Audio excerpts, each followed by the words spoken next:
À la page 4 de l'annexe H, on discute maintenant de la section 2 qui porte sur l'opération ou l'opérateur qu'on appelle delta, l'opération variation, ou encore l'opération taux de variation, c'est-à-dire quand on a un delta divisé par un autre delta, généralement delta t.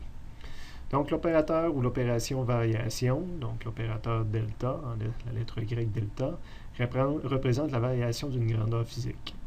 C'est-à-dire sa valeur finale habituellement, moins sa valeur initiale. Je dis habituellement, donc 95% du temps, delta x va vouloir dire x final moins x initial. Delta t va vouloir dire le temps final moins le temps initial. Delta m va vouloir dire la masse finale moins la masse initiale.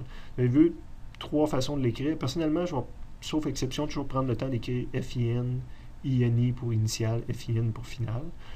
Je peux l'écrire au long, mais ça, je trouve ça vraiment trop long. Juste la lettre, des fois, je trouve que ça porte à conflit avec autre chose. Mais je mettrais pas mal un étudiant qui a mis juste la lettre s'il n'a pas fait de conflit, justement, avec autre chose. À l'occasion, delta x peut vouloir dire aussi la valeur après quelque chose, moins la valeur avant quelque chose. Au lieu de final initial, de prendre après et avant. Ça arrive aussi que je les écrive au long, plus souvent que j'écris final et initial au long, parce que après puis avant, des fois AP, AV, ça n'est pas assez clair, donc ça se peut que je prenne une version-là. Occasionnellement, delta x peut vouloir dire, par exemple, x2 moins x1. Okay? Donc ma position au temps 2 moins la position au temps 1. L'ordre croissant des chiffres respecte l'ordre temporel, c'est-à-dire que ça c'est plus tard, x2 moins x1 qui était avant. Autre façon de l'écrire que j'utilise parfois, c'est justement d'écrire delta x 1, 2. Ça veut dire quand je suis passé de 1 à 2. Donc 1 c'était initialement, puis 2 c'était final. C'est pour ça que le x2 il est final comme ça. Ce serait encore plus clair si on écrirait x1 qui passe maintenant à 2, je passe de la position 1, exemple, à la position 2, ce serait plus clair, mais souvent je me contente d'écrire delta x 1, 2. Donc c'est le 2 qui est final, puis le x1 qui était initial. Si j'écris delta x 0, 1, c'est-à-dire que je suis passé de 0 à 1 en termes de position.